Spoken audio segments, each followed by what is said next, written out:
For the first time in 25 years, the U.S. will be hosting the annual summit of the North Atlantic Treaty Organization. This year also marks the 75th anniversary of the founding of the alliance. Here's what to look out for during the summit here in Washington, D.C. 32 member states will be gathering for 2 days of meetings. It's going to be the first summit as a full member for Sweden, which joined the alliance on March 7th, 2024.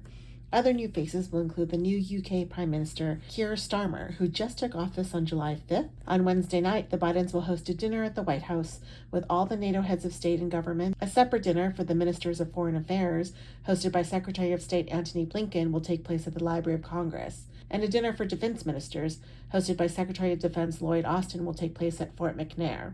Thursday morning, the alliance will hold a meeting with heads of state of its partners Australia, Japan, New Zealand, the Republic of Korea, and the EU. Now, China has criticized NATO for attempting to form small groupings.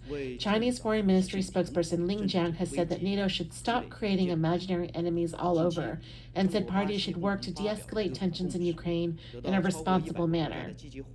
Later Thursday afternoon, the NATO-Ukraine Council will meet and possibly announce new measures in support of Ukraine. Following the meeting, Biden will host an event with allies and partners who have signed bilateral security agreements with Ukraine, and then he'll hold a press conference. One issue of concern for many world leaders is whether Biden will remain the commander-in-chief following the U.S. presidential election in November. Biden's rival, former President Donald Trump, has been a prominent NATO critic, saying that members weren't meeting the established spending goals of 2% of each nation's GDP on defense. Currently, 23 members are expected to meet that commitment in 2024, compared to just 6 before Russia's action in Ukraine.